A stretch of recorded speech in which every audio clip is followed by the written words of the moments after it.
झारखंड में समुदाय की बहुलता को लेकर घमासान मचने लगा है। बहुलता के आधार पर हक और अधिकार की मांग को लेकर एसटी और ओबीसी समुदाय आमने सामने है। देखिए इस रिपोर्ट में। झारखंड में किस जाति समुदाय की बहुलता है, इसको लेकर घमासान मचने लगा है। बहुलता के आधार पर हक अधिकार की बात उठाए जाने लगी है।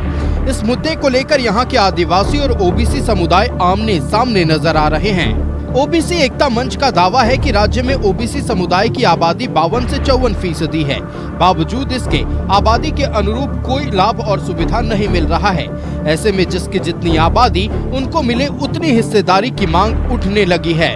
आरक्षण 14% से बढ़ाकर 27% करने की मांग कर रहे हैं। हम यहाँ 52 से 54% निवास करते हैं और यह राज्य जो है ओबीसी बहुल राज्य है। इसके बाद भी हमारा आरक्षण घटा करके भारतीय जनता पार्टी की सरकार ने 27 से 14 कर दिया, 13% हक मार दिया भारतीय जनता पार्टी की सरकार। मैं उन सभी लोगों को आगाह करना चाहता हूं कि आप ओबीसी को दरकिनार यदि कीजिएगा तो सत्ता से बेदखल हो जाइएगा। इसलिए मैं वर्तमान सरकार से निवेदन करता हूं कि हमारा जो 27% आरक्षण है उसको आप तत्काल लागू करिए ताकि ओबीसी परिवार आपके साथ खड़ा रहे। और साथ ही साथ जनगणना करा करके, चाहे वो केंद्र सरकार हो चाहे राज्य सरकार हो, दोनों से निवेदन पूर्वक आग्रह करता हूं कि ओबीसी का हक अधिकार को नहीं मारिए। आप जनगणना करा करके जनसंख्या के अनुपात में पूरे राज्य में, पूरे देश में जनसंख्या के अनुपात में हमें सभी क्षेत्रों में हिस्सेदारी दीजिए। झारखंड प्रदेश 5वीं अनुसूची के अंतर्गत आता है। आदिवासी समुदाय की ऐतिहासिक पृष्ठभूमि के आधार पर राज्य इस श्रेणी में रखा गया है। वहीं ब्रिटिश काल में यहाँ आदिवासी समुदाय की बहुलता थी, जिसके आधार पर इस प्रदेश को आदिवासी बहुल घोषित किया गया। लेकिन बाहरी आबादी के बढ़ने से इस प्रदेश की डेमोग्राफी बदल गई है, जिससे आदिवासी समुदाय की आबादी घट रही है और ओबीसी समुदाय की आबादी बढ़ती जा रही है।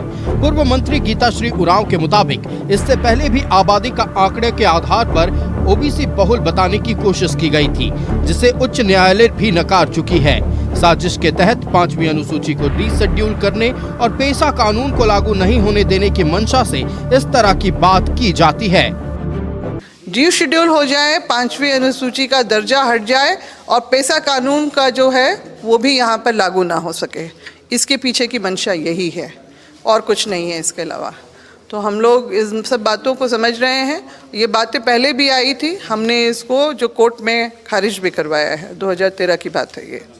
और निश्चित रूप से जो है ये सब उसी रीशेड्यूल करने के ही रास्ते में ले जाने की ये बातें हो रही हैं। जनसंख्या जो है बहुत तेजी से बाहरी आबादी बढ़ रहा है, इसके आधार पर ये लोग जो है बोल रहा है कि भाई हमारा पॉपुलेशन ये है। लेकिन अगर आप खतियान 1932 का खतियान को देखिएगा, वो सर्वे हो जाए तो यहाँ आदिवासी का हमेशा बहुलता रहा है, उस आधार पर वो लोग कर रहा है। इसलिए ही इस इतिहास के तहत ही झारखंड राज्य आदिवासियों के लिए बना और ये हमेशा आदिवासी स्टेट कहा जाता है। तो ये दावा हम लोग का भी है कि भाई अगर कोई बाहरी आबादी करके ये हमारा अस्तित्व को मिटाना चाहे कि 5th शेड्यूल को मिटा दें, पेशा को मिटा दें, तो ये चीज़ तो हम लोग बर्दाश्त नहीं करेंगे ना। दोनों समुदाय अपने हक अधिकार की लड़ाई लड़ रहे हैं। आदिवासी समुदाय धर्म कोड, पेशा कानून लागू करने समेत कई मांग को लेकर संघर्षरत है, तो वहीं ओबीसी समुदाय आरक्षण बढ़ाने की मांग कर रहा है। इन सब के बीच ये मुद्दा भी जोर पकड़ रहा है, जिससे दोनों समुदाय के बीच टकराव की स्थिति बन सकती है। न्यूज़ 11 भारत के लिए रांची से दीपक उरांव की रिपोर्ट।